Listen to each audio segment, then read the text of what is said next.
avec C'est notre moment. Dites oui aux actualités dans votre journal TV. C'est doux, lay papier hygiénique malefaka indrindra natao an'ny rehetra amin'ny vidiny $700.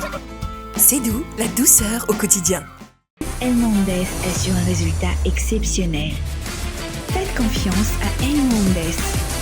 Manoltrano ny vaovao.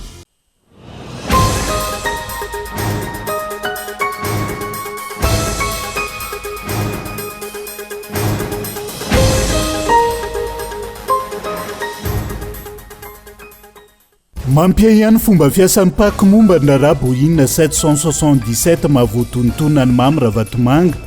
Ny paky izay nilaza fa tsy nisy ny didy fampisamborany iraisam-pirenena navoakan'izy ireo nefa ankehitriny voapirofo ny fisian'izay. Miantso ireo tompon'andraikitra mahefy hijery akaiky ny toetra ramoseo eny amin'ny fonja manerana nosy ny sendika Mpitsara eto Madagasikara. Iroso amin'ny fitokonana izy ireo raha tsy mivaly ny fangatahana. Ajanony indray ny fividianana sefokotany eto Antananarivo araky ny didy nalatsaky ny ministera ny atitany.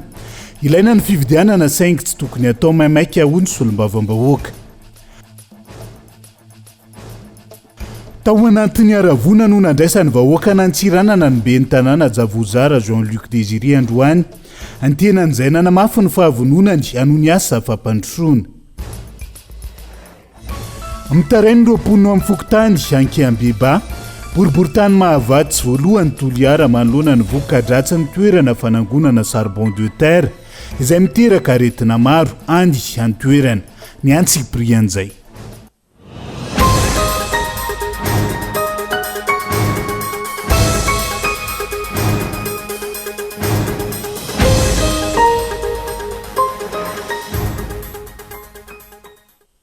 Ngadondrainy amin'ny valoralina fotoanan'ny fampirahalamba vaotsika eto amin'ny fitalavitra kolo atena ny araba to amin'ny kilasy songovavy manasa anao ihany koa anaraka ny Antsiprian'izay hoe tsika manokatra ny fiarahana amin'ity alay ity mampia ihany fomba fiasan'ny pôle anti-corruption momba ny raharaha Boeing 777 mahavoatonotona mamy Ravatomanga ampaky izay nilaza fa tsy nisy ny didy fampisamborana iraisam-pirenena navoakan'izy ireo nefa amin'izao fotoana hamparitaka ny fangatahana ministera ny fitsarana miantefa amin'ny Interpol lamoaka notisy rozy izay manapirofo ny fisiny io didy io onona sainy. Nandisy ny fanambarany ny pampano ambony eo anivon'ny pôle anti-corruption izay nilaza fa tsy nisy didy fampisamborana iraisam-pirenena ho an'ny mamy Ravatomanga ny antota taratasy fangatahany ny ministeran'ny fitsarana miantefa amin'ny Interpol namoaka ny notice rouge. Franchement na izaho koa raha gaga hoe iza no manana tombotsoa mamoaka an'ireny document reny any anatin'ny tambazotra tserasera tsy fantatro mihitsy hoe avaiza no mahatonga an'io. Iny resaka notice rouge iny aloha zany dia iny no proof mitohaka amin'ny tendany fa tena nisy ilay mandat d'arrêt international tsisy afaka andahy intsony ny tsy fisiny io mandat d'arrêt international mahakasika an'Andriamatoa mamy Ravatomanga io. Ny notice rouge dia ao anatin'ny procédure amin'ny raharaha sahala amin'ireny no mampisy an'io notice rouge io. Izany hoe rehefa mivoaka any amin'ilay juridiction manao an'ilay fanenjehana ilay mandat d'arrêt international dia alefa any amin'ny ministère en justice dia ministère en justice no mandefa an'iny indray rehefa avy eo any amin'ny ministère ny raramba iny aloha na ihany koa avy hatrany dia any amin'ny ministère ny intérieur satria any no misy ny Interpol dia rehefa tonga any ministère ny intérieur ilay dossier dia ampidirina ao anatin'ilay notice rouge. Ny dikan'izay efa mahafantatra zany firenena rehetra ny fisian'iny mandat d'arrêt international iny. Raha iverenana ny 20 oktobra teo nandefa tota taratasy ny fitsarana malagasy mangataka ny Interpol hamoaka ny notice rouge izany hoe raha mivaly io fangatahana io hiparitaka maneran-tany ny anaran'ny mpandraraha ity ho fampahafantarana ireo firenena fitsarana sy mpitandra ny filaminana maneran-tany fa manany raharaha ilan'ny fitsarana azy ity mpandraraha ity ka tokony andraisan'ireo firenena misy azy fipetra mifanandrify amin'izany. Voalaza ao anatin'ity antota taratasy ity fa raharaha famotsimbola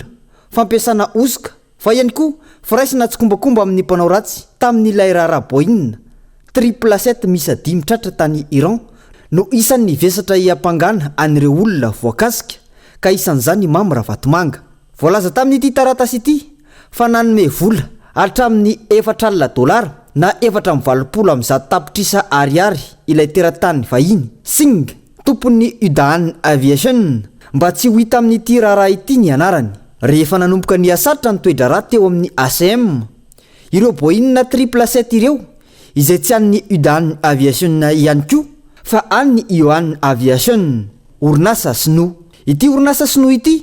izay nandoa fito tapitrisa euro na 730 miliara ariary tamin'ny tale jeneraly ny ACM Damas Zerve hanafanganana ny raharaha. Maro ireo anarana voatanisa tamin'ity raharaha Boeing ity. Raha ity antota taratasy notisy roza navoaka ny Interpol ity.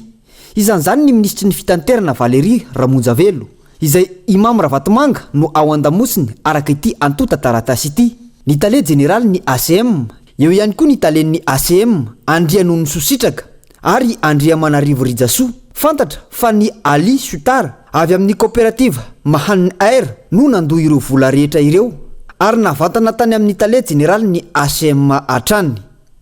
Nisy ny fandoavam-bola ary setrin'izay efa nanome certificat d'immatriculation provisoire sy certificat de navigabilité provisoire CIP sy CNP OSCA izay efa nomena ireo mpandoa vola Ali Sutar, ireo voatontonona sy voaroroy Andrianony Sositraka ary i Andriamanarivo Rijasoa, Damas Zerve, tale jeneraly ny ACM izay samy nahalala mialoha fa ho an'ny Iran ireo fiaramanidina 5 ireo nandritra ny fivorian'izy ireo tany Dubai. Tsy nijanona tamin'ilay 730 miliara ariary ihany ny volana aloha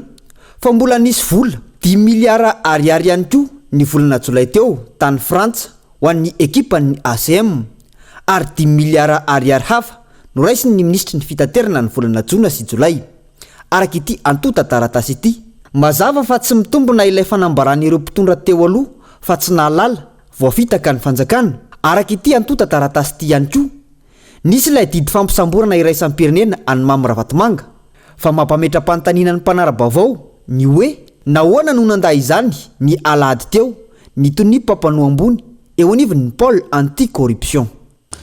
Ho hitantsika miandalana ary ezahana ho taterina ato anatin'ny fampalalam-baovao hatrany mikasika ny fivoaran'izay raharaha izay. Fa fanadihadiana manaraka ny voalazan'ny lalàna ny fanaovana fisavana ho an'ireo tompona ndraikitra voakasika izay. Ho ny mpahay lalàna nanaovana fanadihadiana androany amin'ny fanaovana perquisition izay dingana hafantarana ny marina manoloana ny aya mipetraka amin'izy ireo. Rina fitiavana.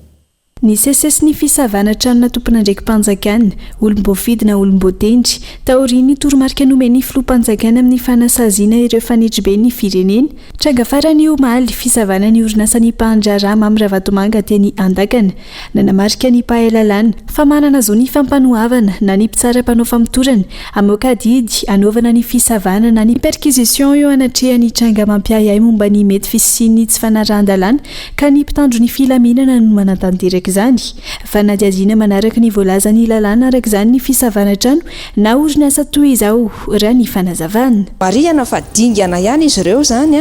fa tsy midika akory zany hoe meloka na tsy ny olona fa fitedavana ny fahamarinana daoliny ao anatin'izay dingan'izay zany matony fitsarana matony lalàna nametraka n'ireo dingana maromaro ireo dia ho fiarovana indrindrandrindra zany zay ny zofototry ny olona ihany koa sy alalàna ny tena fahamarinana. Mazava ho azy fa tafiditra ao anatin'ny tany-tandalàna zany. Mazava ny lazainy ny lalàna lalam-pandrenana zany tsika amin'ny andininy 7 fa inviolable ny personne, zany hoe tsy afaka kitikitihana amin'ny maha-olona na ny tranon'ny olona na iza fa ratsy ny lalàna ny mamelan'izay. Dia ilay lalàna eto moa zany hoe efa zay zany no décision navoaka ny tao amin'ny fampanoavana tao amin'ny fitsarana ka tsy maintsy misy zany zay hoe fiarovana, zay ny atao hoe tany-tandalàna zany mba hisiny zay hoe fiarovana ny zon'olombelona izay ihany koa ao anatin'ny fampianana ny lalàna. Tsy fanenjehana olona fa fampiaran-dalàna isiny mangarara sy ahafantarana ny marina no antony raha ny fanazavana, ahafantarana ny marina manoloana ireo tranga mety mampiayay amin'ny fitantanana ny raram-panjakana. Ny lalàna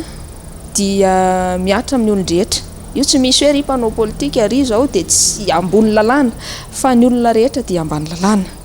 Dikan'izay zany rehefa misy déclenchement sika na poursuite na infraction anankiray izay ataony eo amin'ny fampanoavana dia tsy maintsy manatanteraka ny dingana rehetrarehetra zany ireo tompona ndraikitra isan'ambaratonga tsy misy resaka politika mihitsy zany a ny lalàna fa ampiarina amin'ny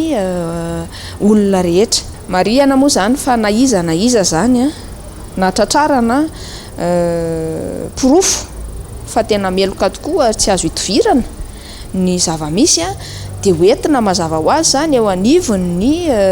fahefana mahefa ny fitsarana zany a anjara ny fitsarana mahefa no mamoaka ny vali ny fanadihadiany amaritana nameloka ilay olona voakasiky ny fisavanana tsi adingana irosonany amin'ny fanovana ho fanadiovana ny fitantanandraram-panjakana amin'ireo tomponandraikitra mety ahahina nanao ny tsinety nananararao-pahefana ny fanadihadiana ataon'ny fitsarana sy ny mpitandro ny filaminana tahaka izao ohatra ny fanazavana.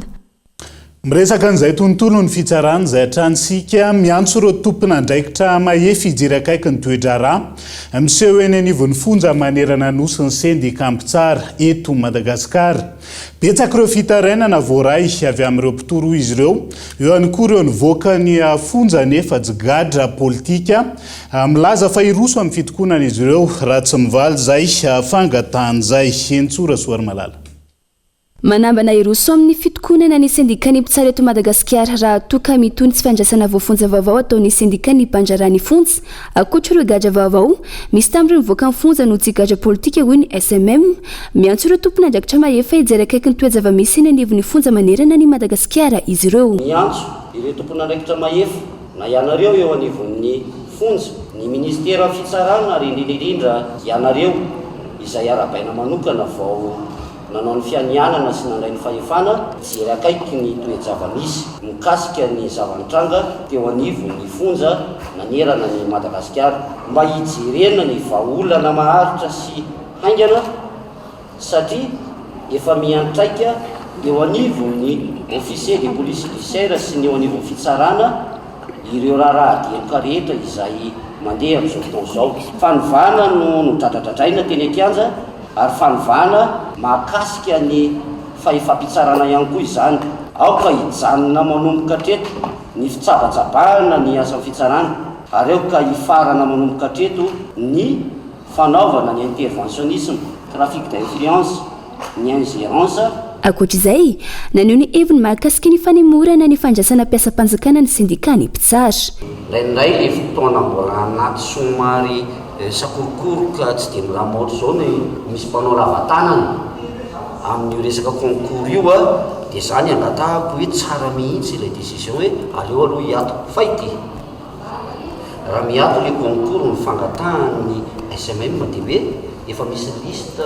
ireo candidat ao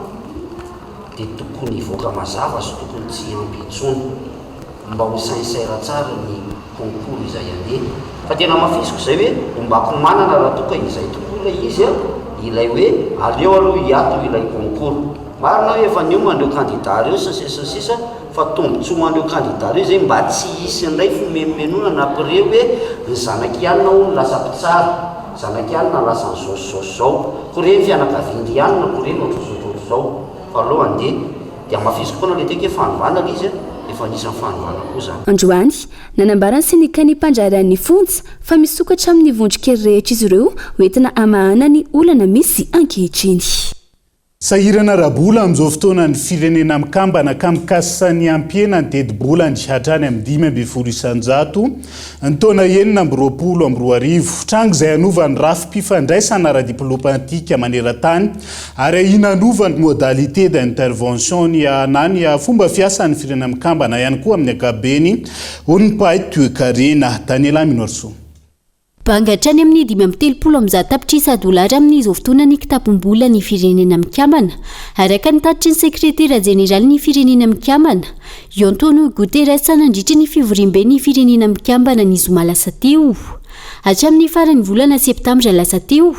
mbola 9 faingo 200 ny latsakimoka tokony alohan'ireo mpikambana no fantatra fa mbola voango ny reto farany. Antony mety ampianany ny firenena mikambana ny tedi-bola ho ampiasaina hatrany amin'ny 5 isanjato amin'ny taona 9 io. tranga izay anova ny rafi-pifandraisana ara-diplomatika maneran-tany fa ihany koa ainanova ny fomba fiasan'ny firenena mikambana amin'ireo firenena iasany voakasika izany Madagasikara hoy ny Baitoekarina. Ny zavatra tena important ngamba raha ny fanarahana ny zava-misy amin'io dia ny resaka mety ho fiovan'ny mety officine nouvel ordre diplomatique mondial zany. Iny nouvel ordre diplomatique mondial iny mety hitarika any amina fiovan'ny rapport de force diplomatique et économique maneran-tany zany. Dia izay no miteraka ataontsika hoe fiovan'ny agenda rehetrarehetra tafiditra ao anatin'izany anatin'ny toekarena ny agenda énergétique. Zao tsika zao fa manomboka maneran-tany efa miditra any amin'izany resaka fiarovana ny tontolo iainana, ny fitrandrahana ny soltany sy ny énergie fossile rehetrarehetra efa ezahana ho ampidinina mba hiditra any amin'ny énergie renouvelable. Manoloana ny mety ho fampihenan'ny firenena mikambana izay teti-bolana ho an'ny taona 2022 izay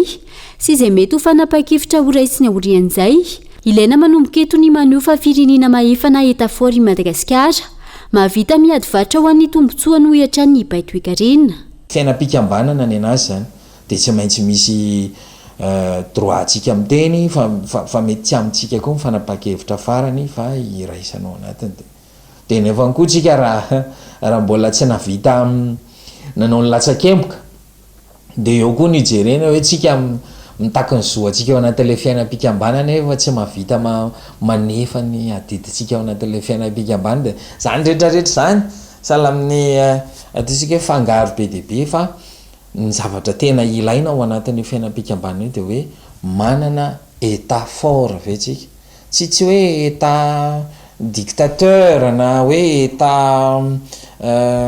ino ty autoritaire tsy dia tena zay le hoe état fort fa io fanjakantsika io ve mavita miady varitra ho an'ny tombon'ny firenentsika rehefa misy tolotra sy tanady ara-diplomatique économique amin'ny fifandraisana ny ivelany. Raha iverenana isa misehatra ary mitana andraikitra lehibe eo amin'ny lafin'ny fandriampahalemana izany hoe mandefa miaramila iraisam-pirenena raha sindra misy ny korotana fa ihany koa amin'ny krizy ara-tsakafo amin'ny alalan'ny fandefasana fanampiana ara-tsakafo, amin'ny krizy ara-pahasalamana ary amin'ny lafin'ny fampandrosoana sy ny fiarovana ny zon'olombelona ny firenena mikambana. Isan'ny vaovao misongadina ihany koa amin'ity alina ity ajanao indray ny fifidianana sefokotany eto Antananarivo araka ny didina latsaky ny ministerany atany ilaina ny fifidianana sefokotany fa tsy azo atao maimaika hoy ireo solombavambahoaka tonga ny resaka tamin'ny prefena ny Antananarivo tamin'ity andro an'ity. Tojony aina tahiry no nitatitra ny antsiprian'izay. Mihemotra amin'ny fotoana tsy voafaritra ny fifidianana sefokotany saika ho tanterana amin'ny lahady araka ny fikasan'ny préfet de police n'Antananarivo araka ny fanapahana no raisin'ny ministerany atitany. Fanapahan-keviny samirery noho ny firongatry ny fitakiana fialana sefokotany amina toerana maro noho ny tsy fankatoavan'ny vahoaka. Mikatso ny raharaha-pokotany any amin'ireo fokotany misy olana ireo, misy raharaha tokony andeha toy ny famoahana taratasy isan-karazany ka izay no nandraisana ny fanapahan-kevitra hoy ny fanazavana. Mitrehitra zany zay hoe ny solution ny vahaolana dia fifidianana amin'izay zay tian'ny olona ifotony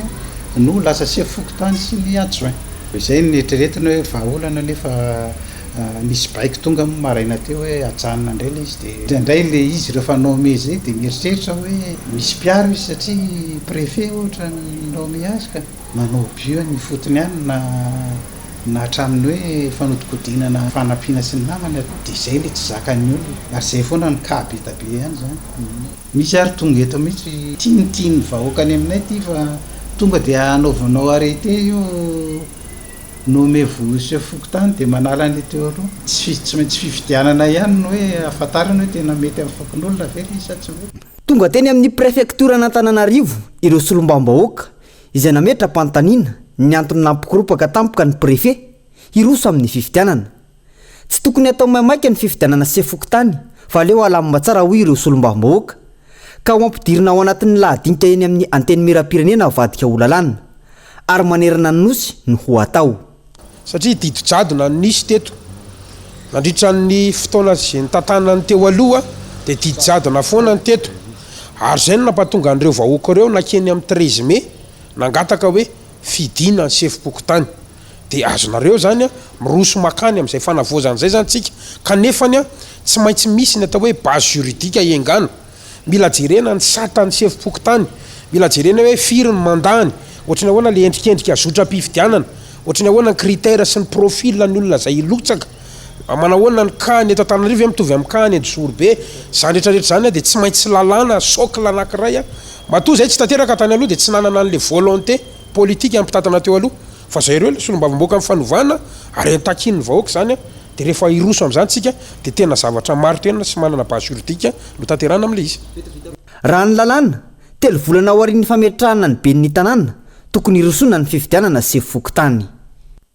niona tamin'ny solom-bavambahoaka teny amin'ny anteny pirenena Tsimbazaza ihany koa androany ny délégation avy amin'ny SADC niompana tamin'ny fanazavana sy fanadiadiana momba ny zava-mitranga ara-politika eto Madagasikara ny votoatin'ny fifampiresahana ho ny filohany anteny pirenena tamin'ity andro anty rina fitiavana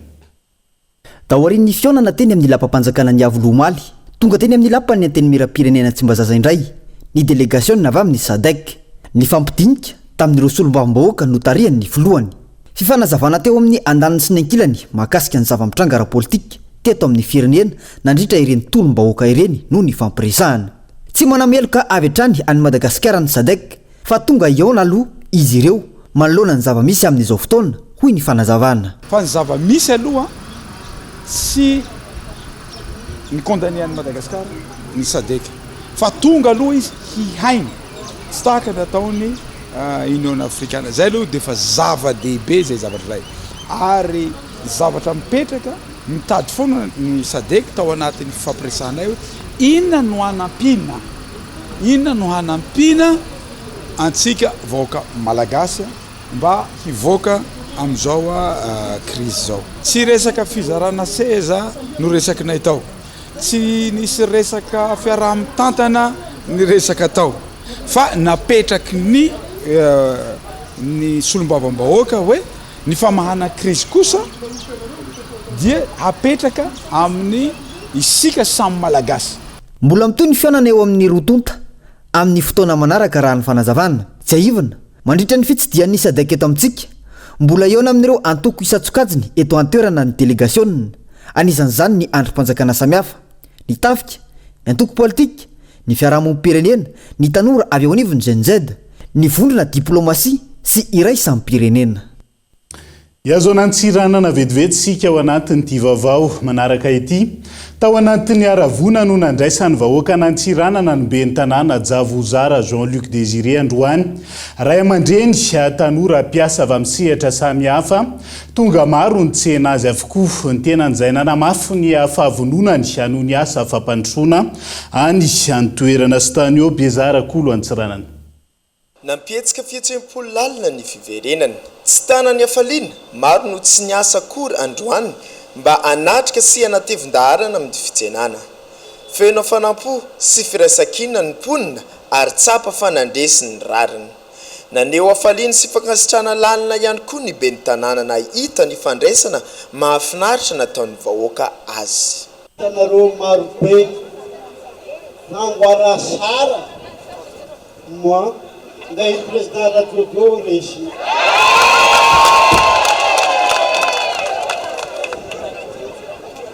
resy zay iska olo teo atsika nagnano escaly elo zaho tamin'ny plasiny 13 mai zay nivolagnintsika fa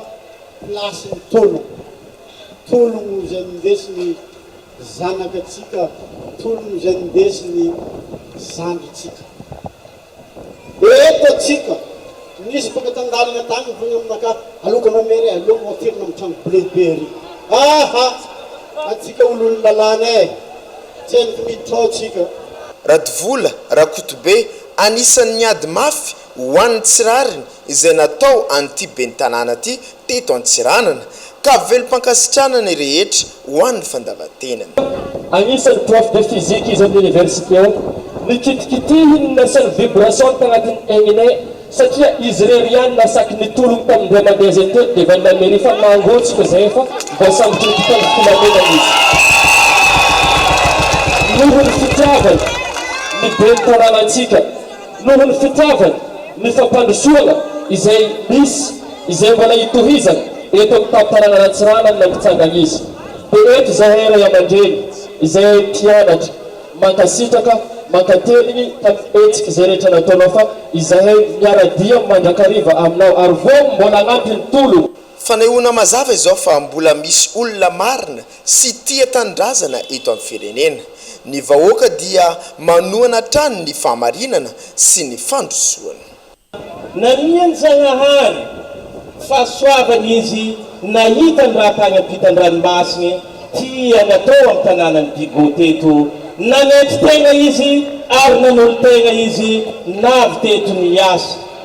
sarotry tamin'ny sasany miaraka niasa taminazy nefa ndraiky nety tamintsika vahoaka satria maro ny raha nataony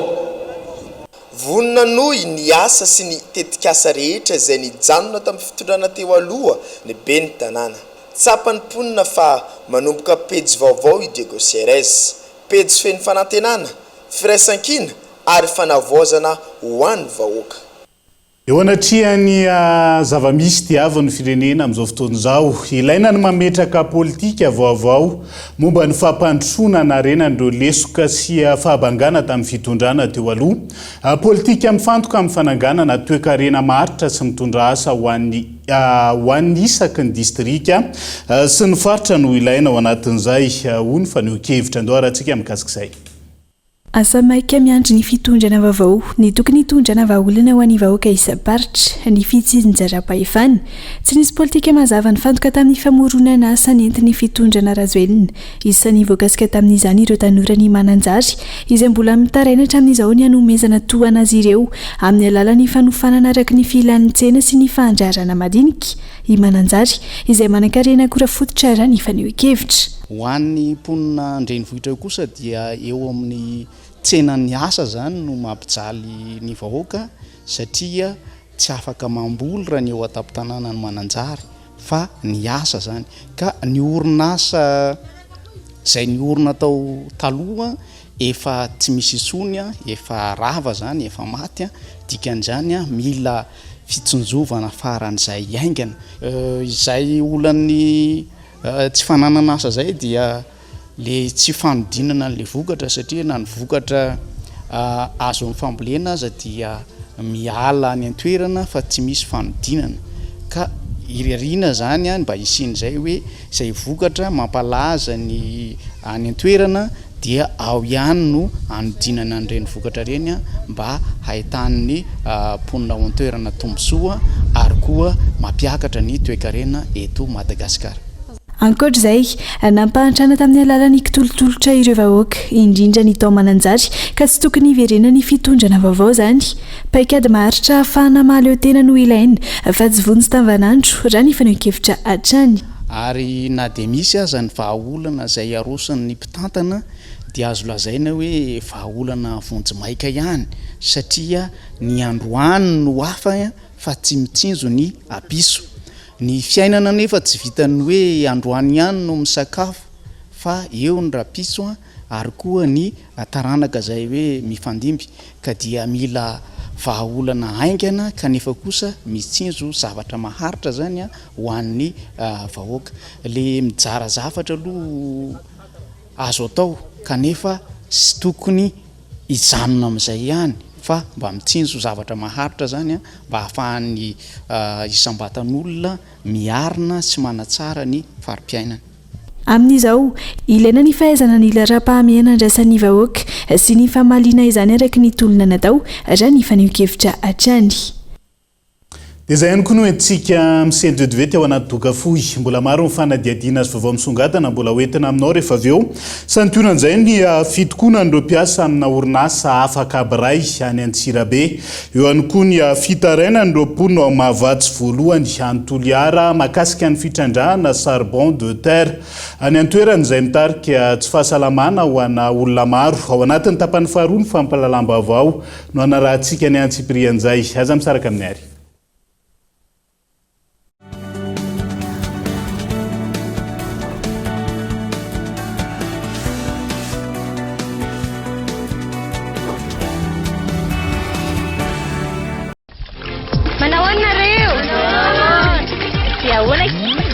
vaovao way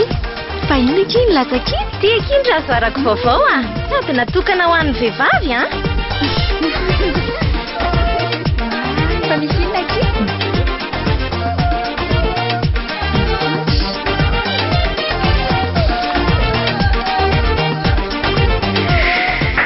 Big One Lady.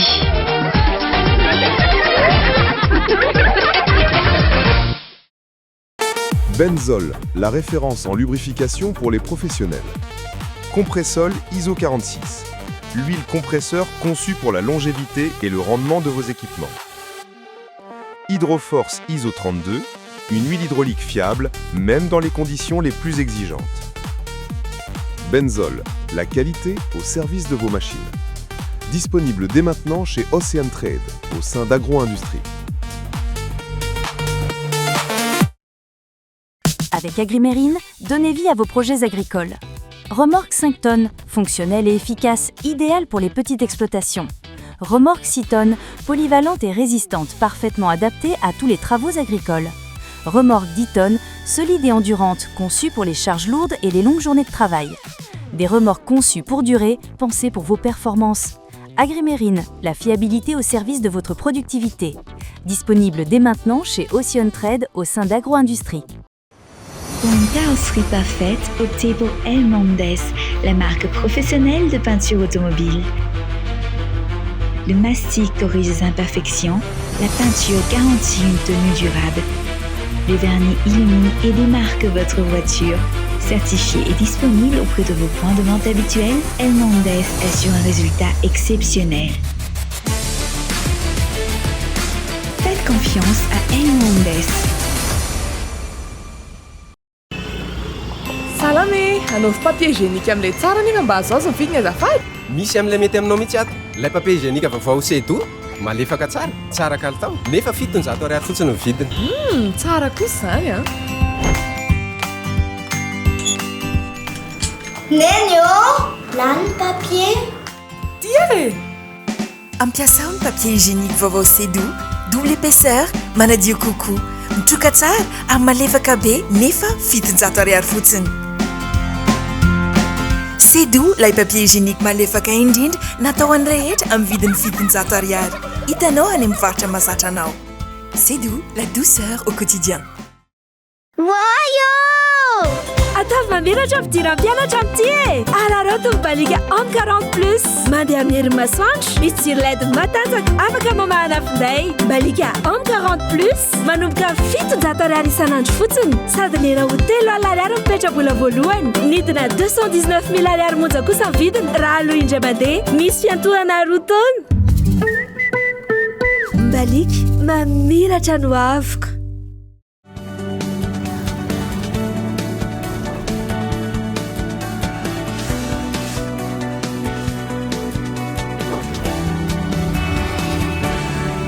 Anohizantsika ny tapany faharoa amin'ny fampalalam-baovao amin'ity ala ity. Manohitra ny tsirary-mazo ny orinasa ny ampiasa rehetra eo anivon'ny ADEMA amin'izao fotoana izao. Laza izy ireo fa faty antoka ho an'ny orinasa ADEMA sy ny fanjakana ny fifanarahana momba ny fitantanana. Anserana mpiara-manidina eto Antananarivo sy Nosy-Be. Raha toka tombony irery ho an'ny Ravinala Airport zany amin'izao fotoana izao. Mitaky ny andoavana aingana ny vola rehetra tokony ahositrany arak'izany ny ADEMA ary mitaky ny anafoanana ny fifanarahan'mpitantanana feno kolokolo ihany koa araka ny fanambarana tsara soarivelo mitatra ny antsiprian'izay. Taoriany fanambarana nataony orinasa Ravinala Airport Omaly namoaka fanambarana ny orinasa ADEMA androany manohitra ny tsirary-mazo ny orinasa. Antony, raha nilaza ny orinasa Ravinala Airport safana efa ny redevance de concession tany amin'ny fanjakana tamin'ny fandoavam-bola mivantana, nanazava ny ADEMA fa trosa tokony nalohan'ny Ravinala Airport tamin'ny ADEMA io vola io. Manamafy izy ireo fa nisoska sy kolikoly tamin'ny fanomezana ny fitantanana ny serana mpiara-manidina ary misy ny tsy fanarahan-dalàna amin'ny fifanarahana amin'izao fotoana. Migoka irery ny tombony azo amin'ny fifanarahana ny Ravinala Airport izay miteraka fatiantoka ho an'ny fanjakana sy ny orinasa ADEMA. Noho izany, mitaky ny fandoavana ny vola rehetra tokony ho an'ny ADEMA hatramin'ny taona 2024 ireo mpiasa rehetra. Izy ireo izay efa nanao hetsika sy dingana teo amin'ny ambaratonga-pahefana mikasika ny fitakian'io vola io fa tsy nahazo vokatra. mitaka ny fanarahana lalàna amin'ny fitantanana ny serana mpiaramanidina izany hoe ny fanafoanana ny fifanarahampitantanana feno kolikoly sy fanasaziana ireo tompon'andraikitra voakasika amin'ny fanomezana ny Ravinala Airport tamin'ny fomba tsy ara-dalàna ireo seranana roa. Ankoatra izay ny amerenana amin'ny adema ny fitantanana ny serana mpiaramanidina Ivato sy Nozbe manao antsoavy amin'ny fitondram-panjakana izy ireo hiaro ny tombontsoa ny orinasa malagasy sy hamongotra ireo tsy maty manota. Fa maro ny lesoka mila renina ahafahana manatsara ny kalitao ny fampianarana ambony raha iroso amin'ny fanovana rafitra isika ho ny sendikany mpiasa eo anivon'ny ministera ny fampianarana ambony. Ny akamaroan'ireo mpiasa teo anivon'ity ministera ity izay efa nampaneny lakolosiny amin'ny tokony irosona amin'izay nandritra ny fitondrana teo aloha. Andao arahantsika ny fanampanazavana mikasika izay. Isika moa miresaka foana hoe fanovana. Raha fanovana dia maro be ny zavatra tokony hovana ary eo ny amin'ny resaka bourse izay zahay atao anivon'ity ministera ity no mikarakara voalohany eo amin'ny resaka taratasy. Eo koa ny lafin'ny karaman'ny mpampianatra izay mampianatra eny amin'ny anjery manontolo mbola zahay reto, ny avancement zareo mbola zahay reto no mikarakara anazy. Dikan'izay zany be da be ny tolo-kevitra afaka omenay ho fanatsarana ny fanovana tiana atao anivon'ity ministera ity satria zahay no mikarakara ifotony ny zavatra rehetrarehetra mampandeha ny ministera ny fampianarana ambony sy ny fikarana ratsy. Lafomba vao hafa andry ankina mifampiroboroboana ny fizantany ny fiarovana ny tontolo iainana. Hatreto tsy mbola manana politika mazava momba izay isika raha tsy ilaza fa tsy ny fahamaizany ampahany Aleda Baobaba tany Morondava andro vitsy lasa izay. Potika politika izay mila jerena maika manoloana ny firongatry ny doro-tanety tatoato ny Antsipriana izay. Tsy mbola fantatra ny tena antony nahatonga ny loza saingy efa miara-mientana amin'ny fanadiadiana ny manampahefana sy ny tompon'andraikitra eto an-toerana. Mandray andraikitra ihany koa ny fokon'olona amin'ny fanaraha-maso mba hisoroana amin'ny loza mety hitsanga manoloana ny amin'ireo baobaby. Valajavaboary ilay faritra rovana na ny Aleda Baobaby izay ato anatin'ny commune rurale Bemanonga fa ny fanadiadiana efa manao ny asa izahay ato mikasika an'iny manadiady satria raha ny fantatra dia avy any andrefa ny tanàna no misy an'ilay afo ary rehefa nanontaniana ny mponina moa izany dia angamba ireo mpiarakandro ony ilay mponina mety hoe manipitsipiky ilay sigara na ny paraky moa izany izay fohony zareo mety izay angamba nahatratra n'ilay loza moa ny rivotra koa ny fofofofo be tamin'iny fotoana iny dia nitatra ilay afo. Raha jerentsika iny velarana afo iny tena ngeza dia ngeza mihitsiny dia nefa ny fokon'olo eo amin'ny 50 zara raha misy 50 mba afaka mitondra rano misio nefa ny rano lavitra eo ihany koa ny manapatapaka hazo manaitsy ny saina ity tsanga ity manohintohina ny iray amin'ireo harem-pirenena voajanahary lehibe eto Madagasikara. Mbola anjasana tseto ny valin'ny fanadiadiana sy ny fehepetsa ho ray sy ny manapahefana manoloana ny zava-mitsanga. Fa mitarainy ireo mponina ao amin'ny fokontany anky Ambeba boriboritany mahavatsy voalohany Toliara manoloana ny voka-dratsy ny toerana fanangonana charbon de terre eo voatanana amin'izao fotoana izao raha ny fanazavana. Ny amaro ny marary indrindra ireo tratra ny arety pisefona sy ny arety koditra manentana ny tompon'andraikitra izy ireo handray fepetra aingana manoloana izay. Andao arahantsika ny fanadidina. Eo afovoan'ny tanàna n'Ankiambeba no misy ity toerana fanangonana charbon de terre ity ka miteraka olana goavana amin'ny fahasalaman'ny mponina manodidina. Raha ny tatitra sy ny fijoroana vavolombelona dia mitombo isanandro ireo olona marary vokatry ny vovoka mainty miparitaka amin'ny rivotra. Zaho vatantenako ny volana an'io fa nazo bekata amin'ny 2023 3 semaines tamin'ny hôpital be ary manataratasy ny autoriseva dokotera. Ao mahavatsy dia koa nisy olona raronono vokatra ny charbon de terre avao ny maty fa mitombo an'izao ty isan'olo zay azo ny arety beka io amin'ny fitan'Ankiambeba etoa fe vitsia moa ty olo mahay hoe io charbon de terre io ne mamparary ana io maro zaza mikohakohaky vokatra naterany raha ty avao fe le vahoakato zany tsy maro tsy mahalala hoe mamparary io charbon de terre io. Charbon de terre volany zany atsano aminay ao laha mamafa seza moskitera valany fiako le miaro mainty zay ndrisika ambadikira eo atoa misy vazaha koa aminay ao sanandro misy hôpitaly sanandro misy hôpitaly zahay naniky zao koa miboaky herinandro mikoa fitsatsany misolola mitsivey mangilingily zikifara marary maso zikifara njaty raha mbo maso tena fa mangily afa eotanteraka manoloana izany mitaky ny hamindrana toerana ity toerana fanangonana charbon de terre ity ny vahoaka eto Ankiambe ka zahay mangataka aminareo fitondrampanjakana zay rafitsy vaovao naory zao mba haisononareo lavitsany io charbon de terre ato amin'ny fotana Ankiambe bay satria mahagaga anay no iziny raha toy natao Antsirabe anambany vohitsany fa ny dépôt atao anivon'ny fokon'olo atao na anivon'ny fotana toa zay zany somary mahagagagaga anay io ka laha azo atao ary tena mangataky mafy zay zao de zao hoe mba haminjanareo mba hafinjaonareo andatabo any io charbon de terre io andrasana araka izany ny fanadihadiana lalina sy ny fandraisana fipetra hentitra ataon'ireo tompon'andraikitra voakasika any Antsirabe nitokana noho ny tsy fanajananjony ireo mpiasa eo anivona orinasa afaka abiray tamin'ity androany isany tsy eken'izy ireo ny tsy fandoavana ny latsakemboka izay tokony alohan'ny mpampiasa any amin'ny KNAPS izay efa mambolana maro no tsy voaloha sy ny maro hafa indrindrina Randria Miarosokolo Antsirabe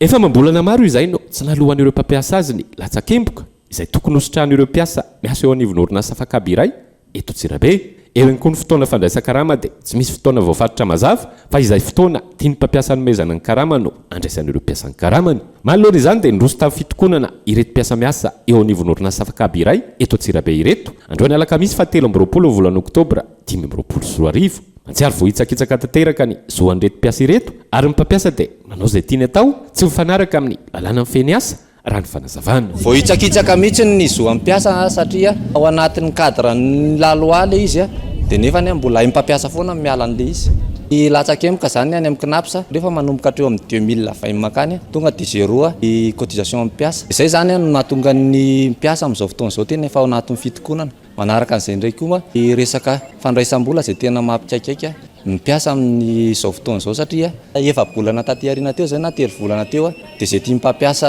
andoavana an'le karama farany volana zany no andoavany azy nefany raha ny lalàna ny jerenao amin'ny article 94 code de travail manambara sy manamafy mihitsy izy hoe ny fanefana ny karama mpiasa ozy izy dia efana amin'ny vanim-potoana tsy miovaova zany hoe rehefa farany volana zany dia tokony farany volana efa nisy ny fifampiresahana teo amin'ny rotonta hoy ireto mpiasa miasa eo anivony orinasa afaka abiray eto Antsirabe ireto ary efa nandroso vahaolana ihany koa ireo mpampiasa saingy tsy nahafapohan'ireo mpiasa izany noho ny fampanantenana tsy tanteraka izay efa mahazatra an'ireo mpiasa raha ny fanazavana trany amin'izao fotoana izao aloha dia tena ao anatin'ny fitokonana tanteraka mpiasa ary efa nisy ny vahaolana izay naroson'ny mpampiasa fa saingy tsy nahafapohan'ireto mpiasa reto zany efa leo be izy zany satria nisy foana ny fampanantenana izay natao nefa tsy tanteraka foana le izy ny andro foana izy tsy tanteraka foana dia zao niakatra amin'ny tena hoe dingana ambonimbony zany le izy amin'izao fotoana izao dia ny ampiasa moa ny azy zany tonga dia fandoavana latsakemboka ny izay tsy voaloha rehetrarehetra zany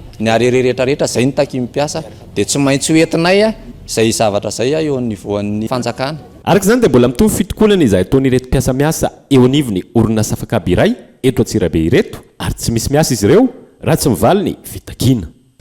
pejany fanatanjahantena vetivety isan'ireo tafiditra ao anatiny novidiana coach de l'année amin'ny CAF Award 2024 ampanazatra malagasy Rakotondrabe Romulialda na coach Roro araka ny tatitra navoaka amin'ny fédération malagasy mbola kitra mpanazatra miisa 10 izy ireo no hovidiana raha tsy ahivana nitondra Mbaria prime coach Roro ary nazony Madagasikara ny tompon-daka lefitra tamin'ity taona 2024 amin'izao fotoana mpanazatra vaovao ana club ray any Tanzanie ny tenany ary maharitra roa taona ny fifanarahana ao anatin'izay lafim-baovao hafa ikorotana ny toetry ny andro an-dranomasina ary mafy ny fitsiokan'ny rivotra amin'ny toerana maro any amin'ny tapany avaratry ny nosy nanomboka androany noho ny fisian'ny rivodoza vokatrizay ikorotana ny ranomasina ka mila fitandremana ny fifamovozana sy ny fifamezivezena ny ranomasina hoy ny teo anivo ny foibe famantarana ny mety ho toetry ny andro andao rahantsika ny fanampanazavana mikasik'izay raha makasika mitsendiara da mieriny dia mbola fotsikazo anatin'le hoe tempête tropicale modéré ihany zany miakandrefa mamontsendia amin'ny ankapobeny amin'ny raha fikasana makasika ny apen'ny vokakorana dia nahazo ny tapany afaratra sy afaratra ny fananany nosy iny zany ho an'ny rapitso mety aloha mazava ho azy fa andalo manodidina ny telonjato kilometatra avaratra faratry Antsiranana moa zany izy ny amin'ny sabotsy zao. Ka ny an-dranomasina dia misy mifampitandremana mahakasika ny avy ny amin-drano amin'iny mba eny mitandrina popaongatra tia mitandrina angotsy zany hoe hatrany mitendry ny avaratra hatraty manodidina ny fenorivo tsananana aty. Iny zany no somary ho avy kokoa ny isan'ndrano zany manodidina ny 3 hatramin'ny 4.5 metatra ny avin'ny onja dia ny rivotra manodidina ny 5 kilometatra itran'ora eo ho an'ny rapitso. Ny aty an-tanety mety isatahorana raha ny aty amin'ny afovoantany sy ny avy ny aty atsiny zany dia tsy dia misy atahorana fa orana talefondrahona fika ny mety isy ao anatin'ny rapitso zay ny ilana faratandrefa fonandrefa na fitinandrefa ny nosy io. Izay ihany koa no entsika miampita ao anatin'ny maresaka iraisam-pirenena vetivety na ny eo ny fahatezera momba ny tsy fandrosoany ny fifampirarana tamin'ny Vladimir Poutine ny Donald Trump ary nanambara fanasaziana goavana ho an'ny sihatra mpamokatra solika rosianina anery a Moscou ampitsahatra ny ady eo Ukraine amin'izao fotoana izao. Fanasaziana izay manakana ny fampiasana vola avy any États-Unis ho an'ireo orinasa rosianina lehibe mpamokatra solika ankehitriny. Dia izay ihany koa no entsika manakatona ny fampahalalam-baovao any androany naiza misy anao ankasitrany ianao nanaraka ny fampahalalam-baovao hatramin'ny farany mandrapitafa ho amin'ny rapitson-dray veloma tompoko.